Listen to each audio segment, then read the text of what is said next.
The year is 1566. Holyrood Palace, a sprawling edifice of grey stone and shadowed corridors, pulsed with a nervous energy that belied its outward grandeur. Tapestries depicting scenes of Scottish triumph and mythical beasts adorned the walls, their vibrant colors a stark contrast to the muted anxieties that permeated the very air.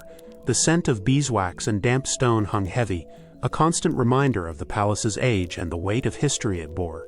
Mary Stuart, Queen of Scots, moved through its opulent chambers with a grace that captivated onlookers, yet her every step seemed measured, deliberate, as if she were constantly navigating a treacherous maze. At 23, she possessed a beauty that poets chronicled and painters strove to capture. A cascade of auburn hair, porcelain skin, and eyes that shifted between hazel and gray, reflecting the turbulent skies of her kingdom. She had returned to Scotland 5 years prior, a young widow stepping onto shores she barely remembered, after a childhood spent in the refined courts of France. Now as queen, she sought to balance the simmering religious tensions between the Catholic and Protestant factions that vied for power within her realm. She possessed a sharp intellect, and a genuine desire to bring prosperity and peace to her people, but her path was fraught with peril, her every decision scrutinized and often manipulated by ambitious nobles and foreign powers. Her marriage to Henry Stuart, Lord Darnley, had been intended to solidify her claim to the throne and produce an heir, but it had quickly devolved into a source of deep personal and political strife. Darnley, handsome and charismatic on the surface, harbored a volatile temperament and a consuming hunger for power. His arrogance alienated many within the court, and his constant demands for the crown matrimonial, which would have made him king in the event of Mary's death, fueled suspicion and resentment amongst the Scottish lords. He spent lavishly, drank deeply, and surrounded himself with sycophants who whispered poison in his ear, further exacerbating his already inflated sense of entitlement. Mary found herself increasingly isolated in her own marriage, trapped in a gilded cage of royal duty and personal disappointment. Within the confines of Holyrood, Mary sought solace and companionship in the presence of David Rizzio, her Italian secretary. Rizzio, a cultured and talented musician, had arrived in Scotland as part of the Savoyard delegation.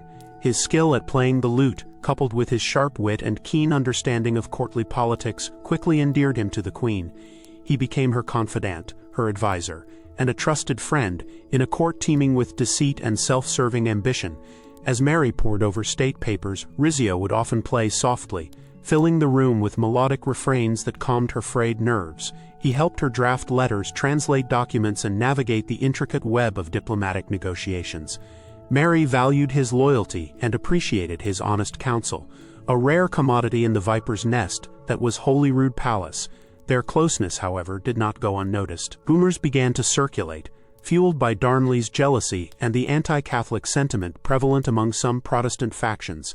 Whispers of an inappropriate relationship between the Queen and her Italian secretary spread like wildfire through the corridors of the palace, casting a shadow of suspicion over Mary's reputation. Darnley, egged on by his disgruntled allies, grew increasingly convinced that Rizzio held undue influence over his wife, and that he was, in effect, usurping the power that rightfully belonged to him. The atmosphere within Holyrood grew increasingly tense.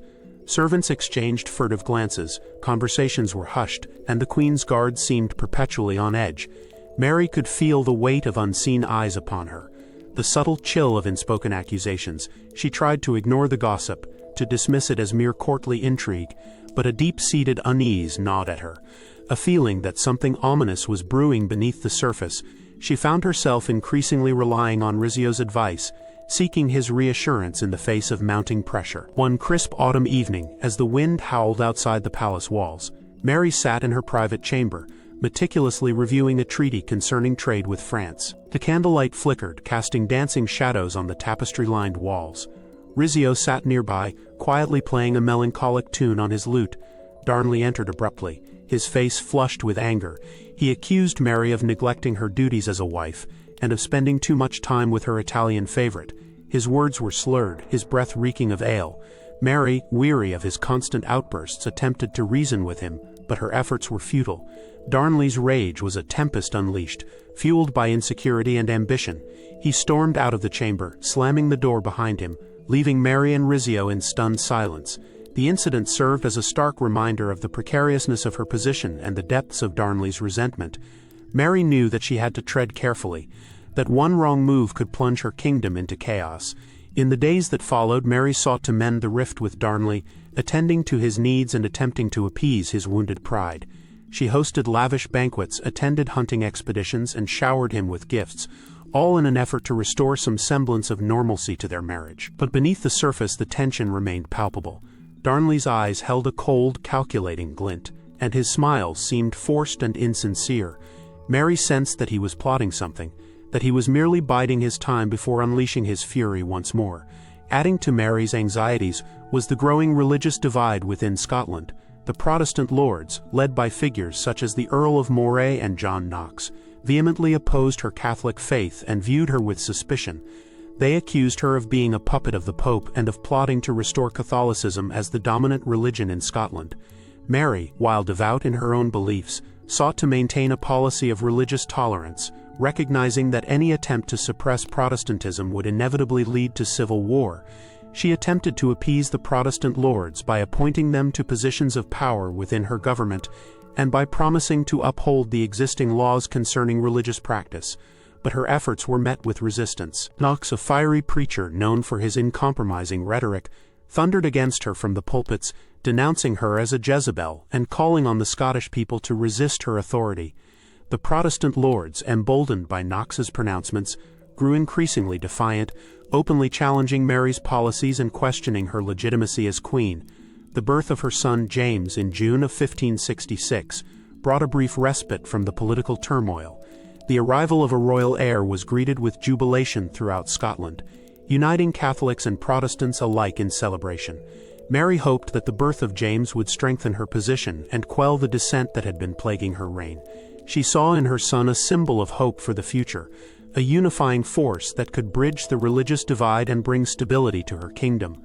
However, even the birth of her son could not completely dispel the shadows that haunted Holyrood Palace. Darnley, consumed by jealousy and resentment, refused to attend the christening ceremony, further alienating himself from Mary and the Scottish people. The Protestant lords, while outwardly congratulatory, remained wary of Mary's intentions, suspecting that she would raise her son as a Catholic and groom him to restore papal authority in Scotland. As winter descended upon Scotland, casting a bleak pall over the land, Mary found herself increasingly isolated and vulnerable.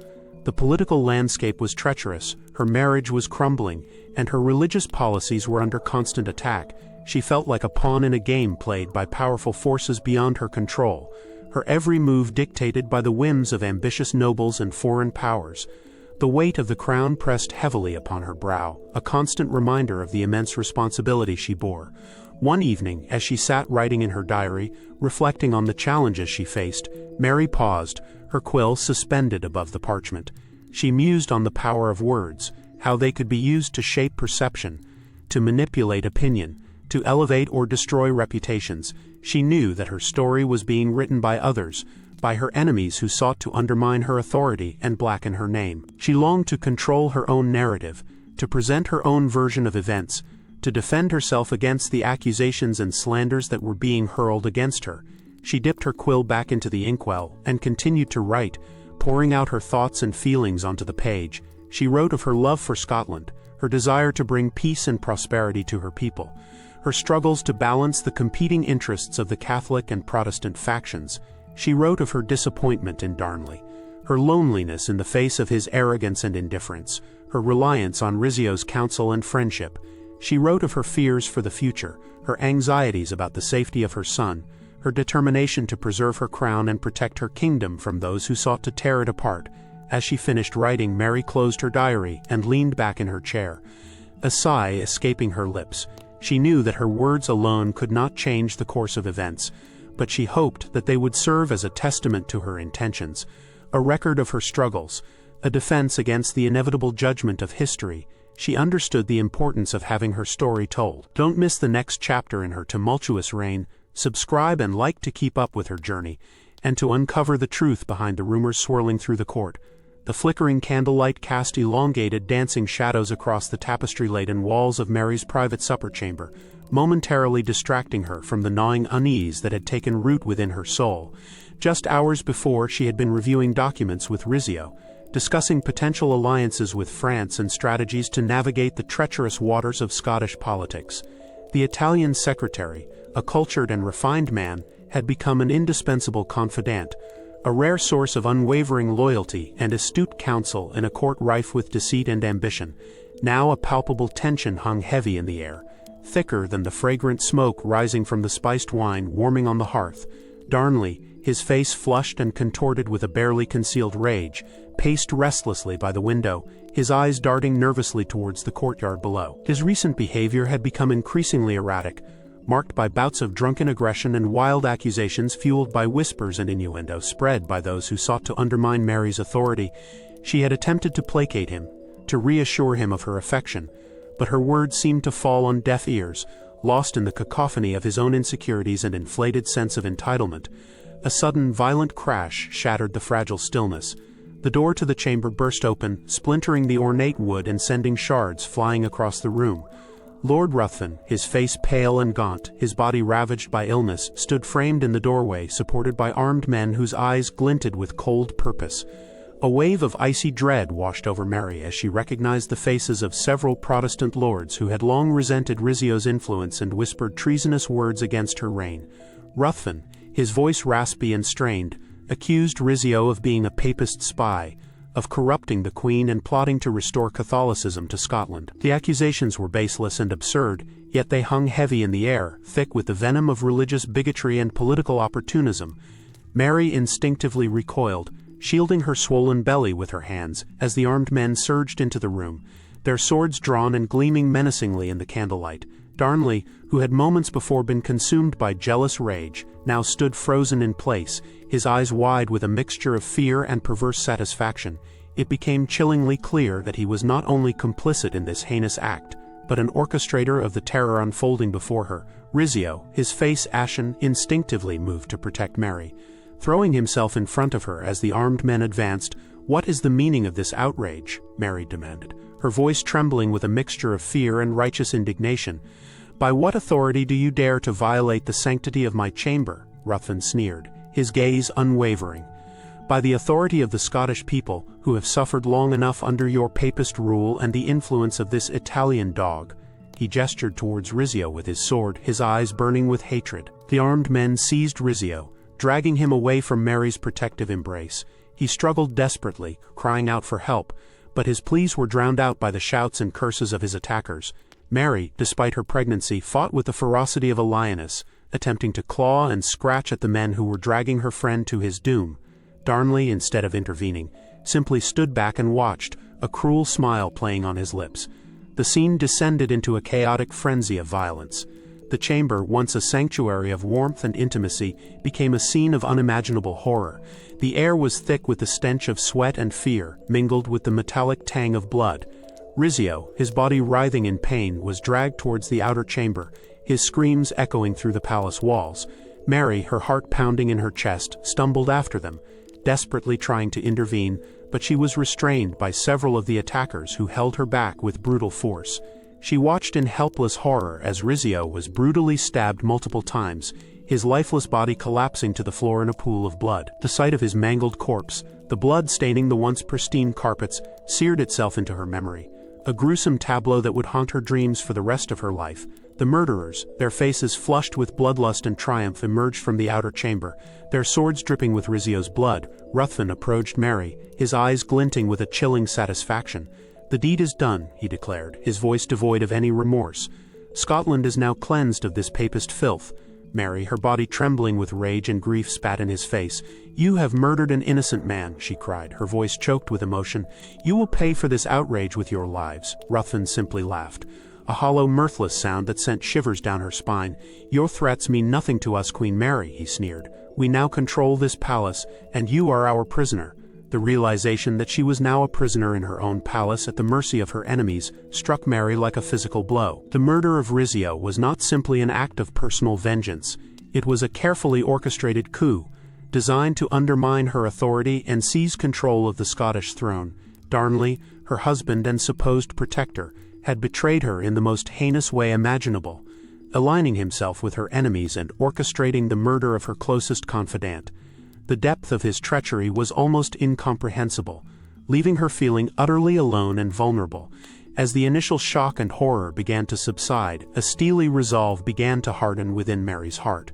She knew that she could not afford to succumb to despair or allow herself to be intimidated by her captors. She had a duty to protect her unborn child and to preserve the crown of Scotland. She would have to use all her cunning and political skill to outmaneuver her enemies and regain control of her kingdom. The first step in her plan was to feign reconciliation with Darnley. She knew that he was weak and easily manipulated, and she believed that she could use his vanity and ambition to her advantage. She summoned him to her chamber, and swallowing her disgust, offered him her forgiveness. She told him that she understood his jealousy of Rizzio, and that she was willing to put the past behind them and work together to secure their future. Darnley, flattered by her attention, and eager to regain her favor, readily accepted her offer. He believed that he had finally proven his worth, and that he would now be rewarded with the crown matrimonial, the ultimate symbol of his power and status. However, Mary had no intention of granting him his wish. She was simply using him as a pawn in her own game, a means to an end. She knew that she could not trust him, but she also knew that she needed his cooperation to escape from Holyrood Palace and rally her supporters. She secretly communicated with her loyal allies, sending messages through trusted servants who were able to slip past the guards unnoticed. She instructed them to gather her forces and prepare to launch a counterattack to liberate her from captivity. Over the next few days, Mary played her role to perfection, showering Darnley with attention and lavishing him with praise. She convinced him that she was entirely dependent on him and that she needed his protection. He in turn became increasingly arrogant and boastful, reveling in his newfound power and influence. He bragged openly about his role in the murder of Rizzio, and boasted that he was now the true ruler of Scotland. Mary used his vanity to her advantage, encouraging him to take increasingly reckless actions that alienated him from his allies and undermined his credibility. She knew that the more isolated he became, the easier it would be to turn him against her enemies and regain control of the situation. On the night of March 11th, Mary put her plan into action. She convinced Darnley to accompany her on a ride to Seaton Palace, the home of Lord Seaton, one of her most loyal supporters. She told him that she needed to escape the stifling atmosphere of Holyrood, and that she longed to breathe the fresh air of the countryside. Darnley, eager to please her, readily agreed. As they rode through the night, surrounded by a small escort of guards, Mary subtly signaled to her loyal followers. They quickly overpowered Darnley's guards and seized control of the royal party. Darnley, realizing that he had been tricked, flew into a rage, cursing and threatening Mary with dire consequences. However, his threats were empty. He was now completely at her mercy. Mary, with Darnley in tow, arrived safely at Seaton Palace, where she was greeted by a large contingent of her loyal supporters. They hailed her as their rightful queen and pledged their unwavering allegiance. Mary, filled with renewed hope and determination, addressed her troops, vowing to avenge the murder of Rizzio and to restore order and justice to Scotland. The news of Mary's escape from Holyrood and her rallying of her supporters sent shockwaves through the Scottish nobility. The Protestant lords, who had believed that they had successfully seized control of the country, were now faced with a formidable challenge. They knew that they had underestimated Mary's resilience and determination, and that they would have to fight to maintain their grip on power. The murder of Rizzio had plunged Scotland into chaos and uncertainty. The delicate balance of power between the Catholic and Protestant factions had been shattered, and the country was teetering on the brink of civil war. Mary, despite her pregnancy and the immense challenges she faced, was determined to restore peace and stability to her kingdom. However, she knew that the road ahead would be long and arduous, and that she would have to make difficult choices to survive and protect her crown. The trauma of witnessing Rizzio's brutal murder and the betrayal of her husband Darnley left a permanent scar. The initial horror was slowly morphing into a cold, calculating resolve, a determination to not only survive, but to reclaim what had been stolen from her. Her every action, every decision was now viewed through the prism of suspicion. The trust she once placed so freely was now guarded jealously, rationed out in minuscule portions to those who proved their unwavering loyalty. A web of paranoia was slowly being spun around her, each thread a reminder of the treachery that lurked within the walls of Holyrood. Her enemies, emboldened by their success, were already plotting their next move. They would not rest until they had completely destroyed her authority and replaced her with a ruler who was more amenable to their agenda. The game had changed irrevocably. The rules were now dictated by fear and violence, and Mary knew that she would have to play it with ruthless precision if she wanted to survive. The snow had barely melted from the fields of Kirkhoe Field when whispers of conspiracy began to snake through the streets of Edinburgh. Darnley's mangled body, found outside the blown-apart house, spoke louder than any accusation. The Earl of Bothwell's name was on every tongue, fueled by the speed with which he began to consolidate power. Mary, Queen of Scots, seemed dazed, adrift in a sea of condolences and calculated gestures. The lords of Scotland, however, were not fooled. The Queen, still in mourning, moved with a strange passivity. She attended state functions, signed documents, and received foreign dignitaries, all while the shadow of Darnley's murder loomed large.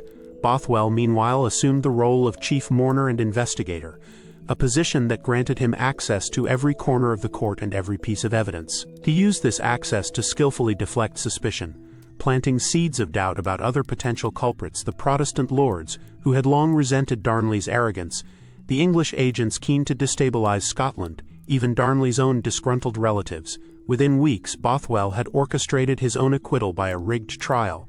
The speed and audacity of the proceedings shocked even the most hardened political observers. The message was clear: Bothwell was untouchable, and by extension so was Mary.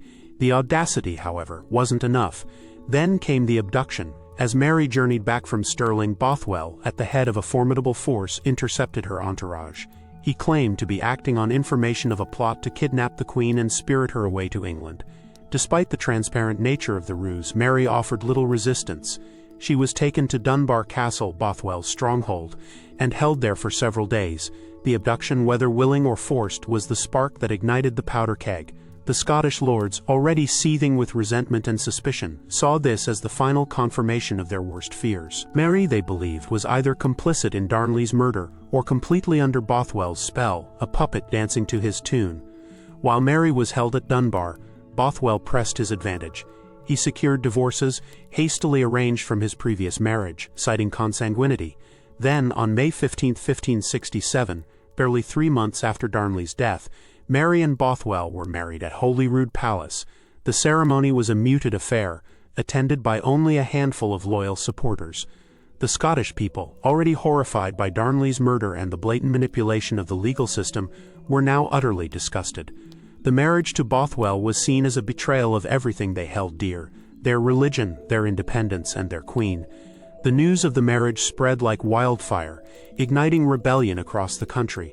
The Protestant lords, led by the Earl of Morton and the Earl of Athol, formed a confederacy against Mary and Bothwell. They declared that Mary had forfeited her right to rule by marrying a man widely believed to be a murderer and a tyrant. They raised an army and marched on Edinburgh, determined to depose the Queen and restore order to the realm. Mary, now irrevocably tied to Bothwell, attempted to rally her own forces. She issued proclamations denouncing the rebellious lords and calling on her loyal subjects to defend their queen. However, her appeals fell on deaf ears. The people had lost faith in her, seeing her as either a willing accomplice in Darnley's murder or a weak and easily manipulated ruler. The nobles who remained loyal were either motivated by personal gain or by fear of Bothwell's wrath.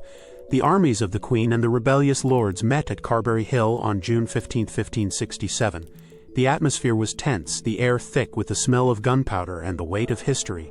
The two sides faced each other across the field, both determined to prevail. Mary, dressed in black and riding a white horse, attempted to parley with the lords. She argued that she was the rightful Queen of Scotland, and that they were committing treason by rebelling against her. However, the lords were unmoved. They demanded that she abandon Bothwell and submit to their authority. Mary refused. As the day wore on, it became clear that Mary's position was untenable. Her army was outnumbered and demoralized. Many of her soldiers deserted, unwilling to fight for a queen who had become so unpopular. Bothwell, realizing that the battle was lost, offered to engage in single combat with any champion of the lords. However, no one accepted his challenge. Faced with the prospect of a bloody and futile battle, Mary made a fateful decision. She agreed to surrender to the lords on the condition that Bothwell be allowed to escape. The lords accepted her terms. Bothwell, seeing that there was nothing more he could do, fled the field, leaving Mary to face her fate alone. Mary was taken prisoner by the lords and brought back to Edinburgh. She was met by jeering crowds who shouted insults and accusations. She was paraded through the streets like a common criminal. a stark contrast to the adulation she had once enjoyed. The lords, now in control of the government, wasted no time in consolidating their power. They declared Mary deposed and imprisoned her in Loch Leven Castle, a fortress on an island in the middle of a loch. While Mary was imprisoned, the lords established a regency council to rule in the name of her infant son James. They appointed the Earl of Moray, Mary's half-brother, as regent. Moray, a staunch Protestant, had long been a thorn in Mary's side. He had opposed her marriage to Darnley and had been implicated in the plot to murder Rizzio. Now he was in a position to wield absolute power in Scotland. The lords wasted no time in dismantling Mary's legacy. They repealed her Catholic legislation, restored the Protestant faith as the official religion of Scotland, and persecuted those who remained loyal to the Queen. They also launched a campaign to discredit Mary, painting her as a lascivious and murderous woman who was unfit to rule. Mary, imprisoned and isolated, was powerless to resist. She spent her days plotting her escape, hoping to rally her supporters and regain her throne. She wrote letters to foreign powers, pleading for their assistance. She also engaged in secret negotiations with some of the Scottish lords, trying to win them over to her cause. After months of confinement, Mary finally managed to escape from Loch Leven Castle with the help of George Douglas, a relative of the castle's owner. She was smuggled out of the castle disguised as a laundry maid and taken to a nearby stronghold. There, she was greeted by a small but loyal band of supporters. Mary, once again free, issued a proclamation declaring her abdication invalid and calling on her loyal subjects to rise up in her defense. She raised an army and prepared to challenge the Regency Council for control of Scotland. The Battle of Langside was inevitable. The battle took place on May 13, 1568, near Glasgow. Mary's forces, though outnumbered, fought with courage and determination. However, they were ultimately defeated by the superior tactics and discipline of the Regency army. Mary, realizing that the battle was lost, fled the field, narrowly escaping capture. With her army scattered and her cause in ruins, Mary had no choice but to seek refuge in England. She crossed the border and threw herself at the mercy of her cousin, Queen Elizabeth. She hoped that Elizabeth, as a fellow queen, would offer her protection and help her to regain her throne.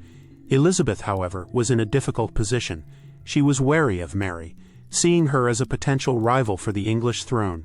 She was also under pressure from her own advisors to keep Mary under close surveillance, fearing that she would become a rallying point for Catholic rebels. Instead of offering Mary immediate assistance, Elizabeth ordered her to be placed under house arrest. Mary was confined to a series of castles and manor houses in England, where she remained a prisoner for the next 19 years. Her arrival in England marked the end of her reign in Scotland. Scotland would never be hers again. Within the confines of her new, albeit grand prison, the wheels of English policy turned, and Mary became a pawn in a far larger game.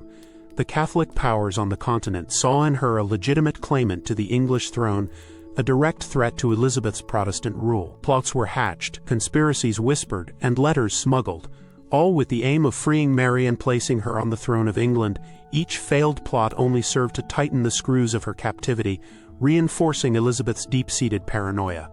The years blurred into a monotonous cycle of confinement, punctuated by interrogations, veiled threats, and the occasional fleeting visit from a sympathetic English noble. Mary's once vibrant spirit began to dim, replaced by a weary resignation. She busied herself with needlework, writing letters, and tending to the small gardens that were sometimes permitted. These small acts of creativity were a desperate attempt to retain some semblance of control over her life. The English countryside, beautiful as it was, became a constant reminder of her lost freedom. Each rolling hill, each picturesque village represented a life she could no longer lead, a kingdom she could no longer rule. The faces of the English people, once objects of curiosity, now seemed to hold a mixture of pity, suspicion, and fear. The political machinations surrounding her continued unabated. Elizabeth's advisors, particularly William Cecil, Lord Burghley, constantly monitored Mary's movements, intercepting her correspondence and planting spies within her household. Every whisper, every gesture was scrutinized for signs of treason. Mary was caught in a web of deceit and suspicion, with no escape in sight. As time wore on, Mary's health began to deteriorate. The years of confinement, the lack of exercise, and the constant stress took their toll. She suffered from frequent illnesses, both physical and mental. Her once radiant beauty faded, replaced by a gaunt and weary appearance. Yet, even in her weakened state, she refused to relinquish her claim to the throne of England. She saw herself as the rightful heir, chosen by God, and she believed that one day she would be restored to her rightful place. The Abdication plot, a conspiracy to assassinate Elizabeth and place Mary on the throne, proved to be the final nail in the coffin. Although Mary's direct involvement in the plot remains a subject of historical debate, her correspondence with the conspirators was enough to convince Elizabeth and her advisors of her guilt. The trial was held, and Mary was found guilty of treason. The trial was a sham, a predetermined outcome designed to legitimize Elizabeth's decision to execute her cousin. Mary was denied legal representation, prevented from calling witnesses in her defense, and subjected to biased questioning. The verdict was a foregone conclusion. Elizabeth, however, hesitated to sign the death warrant. She was reluctant to execute a fellow queen, fearing the repercussions both at home and abroad. She also wrestled with her own conscience, unsure whether she was doing the right thing. For months, the death warrant lay unsigned, gathering dust on Elizabeth's desk. The pressure from her advisors grew more intense with each passing day. They argued that Mary was a constant threat to Elizabeth's life and to the stability of the realm. They warned that if Mary were allowed to live, she would continue to plot against Elizabeth and stir up rebellion. Finally, Elizabeth succumbed to the pressure. She signed the death warrant, but she did so with a heavy heart. She knew that she was about to commit an act that would stain her reputation forever. Mary, upon learning of her impending execution, remained remarkably composed. She had long expected this day to come, and she had prepared herself for it both spiritually and mentally. She wrote a final letter to Elizabeth, protesting her innocence and pleading for her son's safety. She also wrote farewell letters to her friends and family, expressing her love and gratitude. On February 8, 1587, Mary Queen of Scots was led to the executioner's block at Fotheringhay Castle. She was dressed in a simple black gown, and she carried a crucifix in her hand. She was surrounded by English soldiers and officials who watched her every move with intense scrutiny. Mary knelt before the block and prayed. She asked God to forgive her sins and to have mercy on her soul. She then placed her head on the block and awaited the executioner's axe. The executioner raised his axe and brought it down with a swift blow. Mary's head was severed from her body. According to accounts, it took 2 strikes. Her lips continued to move for several seconds after the blow, as if she were still praying. The execution of Mary Queen of Scots sent shockwaves throughout Europe.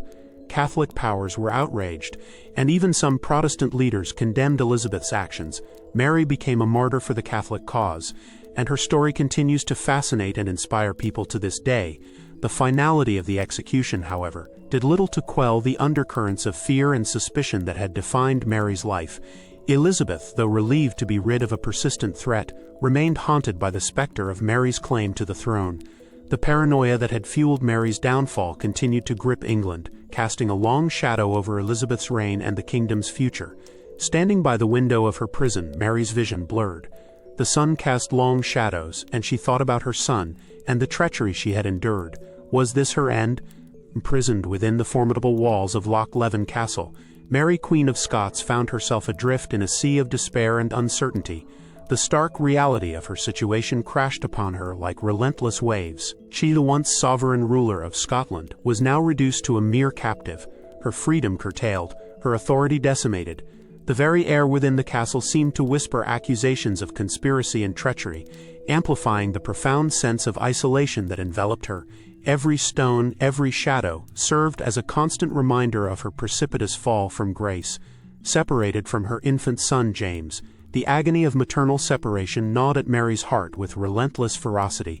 The thought of her child growing up without her guidance, without her love, was a torment that she could scarcely bear. Visions of James, his innocent eyes searching for a mother he might never truly know, haunted her waking hours and invaded her dreams. The protective instincts that lay dormant within her were now awakened with an intensity that threatened to consume her entirely. She longed to hold him, to shield him from the machinations of the world, but her hands were bound, her movements restricted. Yet, even within the confines of her prison, Mary refused to succumb to utter despair. The fire of her spirit, though dimmed, still flickered within her, fueled by a fierce determination to reclaim her throne and reunite with her son. In the quiet solitude of her chamber, she began to meticulously plot her escape, carefully weighing every possibility, anticipating every obstacle. Her mind, honed by years of political maneuvering, became a chessboard, each move calculated with ruthless precision. Secretly, she dispatched messages to her loyal supporters, those who still believed in her legitimacy, those who were willing to risk their lives for her cause. These clandestine communications, carried by trusted messengers, served as a lifeline, connecting her to the outside world and rekindling the hope of liberation. Letters were smuggled in and out, concealed within loaves of bread or sewn into the hems of garments, each one a testament to the unwavering loyalty that Mary still commanded. News of Mary's plight spread throughout the land, igniting a spark of rebellion in the hearts of many Scots. Whispers of her unjust imprisonment fueled resentment against the ruling lords who were seen as usurpers and traitors. Support for Mary began to coalesce, particularly in the western regions of Scotland, where her charisma and lineage still held considerable sway. Inspired by the growing support for their queen, a faction of loyalists rallied to her cause, determined to break her free from her captivity. Led by Lord Herries and other sympathetic nobles, they hatched a daring plan to storm Loch Leven Castle and liberate Mary from her prison. The prospect of armed conflict loomed large, threatening to plunge Scotland into yet another bloody civil war. On May 2, 1568, Mary's carefully laid plans finally came to fruition. With the assistance of George Douglas, a young relative of the castle's owner, she managed to escape from Loch Leven Castle under the cover of darkness. Disguised as a humble washerwoman, she slipped past the guards and made her way to the shore, where a boat awaited her. The cold waters of the loch splashed against her as she stepped into the vessel, carrying with her the weight of her hopes and the burden of her past. News of Mary's escape sent shockwaves through Scotland, galvanizing her supporters and throwing her enemies into disarray. The country braced itself for a renewed struggle for the throne as the forces of Mary and her adversaries prepared for a decisive confrontation. Loyalists flocked to her banner, eager to fight for their rightful queen, while the Protestant lords mobilized their troops to defend their hard-won power. For a brief moment, it seemed as though Mary might yet regain her crown. Her presence invigorated her followers, and her charisma inspired them to fight with renewed fervor. She rode among them, a queen restored, her voice ringing with defiance as she rallied them to her cause. The dream of reclaiming her throne, of restoring her son to his rightful inheritance, burned brightly within her. However, Mary's renewed reign was destined to be short-lived. On May 13, 1568, just 11 days after her escape, her forces clashed with those of the Protestant lords at the Battle of Langside near Glasgow. Despite the courage and determination of her troops, Mary's army was ultimately defeated. The battle was a disaster for Mary, scattering her supporters and shattering her hopes of regaining control of Scotland. The defeat at Langside marked a turning point in Mary's fortunes. Realizing that she had no hope of regaining her throne in Scotland, she made the fateful decision to flee south, seeking refuge in England from her cousin, Queen Elizabeth I. It was a desperate gamble born of desperation and a belief that Elizabeth, as a fellow queen, would offer her sanctuary. On May 16, 1568, Mary crossed the Solway Firth, the border between Scotland and England, and entered English territory. She carried with her little more than the clothes on her back, and the lingering hope that she would find safety and support in the land of her cousin. She wrote to Elizabeth, appealing to their shared kinship and imploring her to grant her asylum. However, Mary's arrival in England set in motion a chain of events that would ultimately lead to her tragic downfall. Elizabeth, wary of Mary's claim to the English throne and fearful of the Catholic threat she represented, refused to grant her an audience or offer her unconditional support. Instead, she placed Mary under house arrest, confining her to a series of castles and manor houses in the English countryside. Mary's long imprisonment in England began, a period of nearly 2 decades during which she would be subjected to constant surveillance, political intrigue, and endless machinations. She became a pawn in the complex power games of the English court, a symbol of Catholic resistance, and a constant source of anxiety for Queen Elizabeth. Despite her captivity, Mary never relinquished her claim to the Scottish throne, nor did she abandon her hopes of one day regaining her freedom. She engaged in numerous plots and conspiracies, seeking to enlist the support of foreign powers and English Catholics in her cause. These schemes, however, only served to further alienate her from Elizabeth and strengthen the resolve of her English captors. As the years passed, Mary's health deteriorated, and her spirit began to wane. The endless confinement, the constant surveillance, and the repeated disappointments took their toll. She grew increasingly disillusioned, convinced that she was destined to die a prisoner in a foreign land. In 1586, Mary became embroiled in the Babington plot, a conspiracy to assassinate Queen Elizabeth and replace her with Mary on the English throne. Although Mary's direct involvement in the plot remains a matter of debate, her correspondence with the conspirators provided sufficient evidence for Elizabeth to order her trial. In October 1586, Mary was tried for treason at Fotheringhay Castle. Despite her eloquent defense, she was found guilty and sentenced to death. Elizabeth hesitated to sign the death warrant, torn between her duty to protect her throne and her reluctance to execute a fellow queen.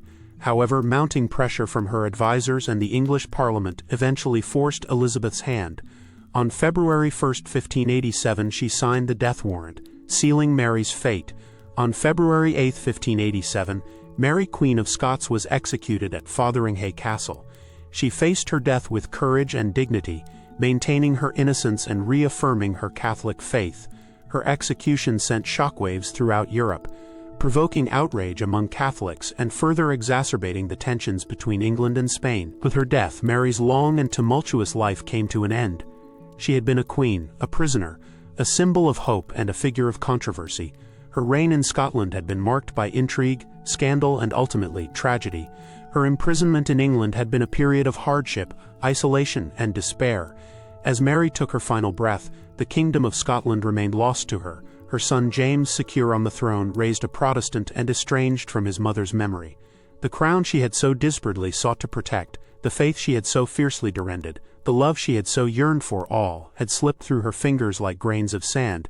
In the aftermath of her death, Mary became a martyr for the Catholic cause. Her image romanticized and her story retold in countless books, plays, and poems. She became a symbol of female defiance, a victim of political intrigue, and a tragic figure whose life was cut short by the machinations of powerful men. Centuries later, Mary Queen of Scots continues to fascinate and inspire. Her story remains a cautionary tale of ambition, betrayal, and the destructive power of paranoia. It is a story of a queen who lost her kingdom, her freedom, and ultimately her life, a prisoner in a gilded cage of her own making. And so the tale concludes with a stark and undeniable truth. Mary, Queen of Scots, never saw her beloved Scotland again. Her journey ended in a foreign land, her dreams unfulfilled, her legacy forever shrouded in the mists of history.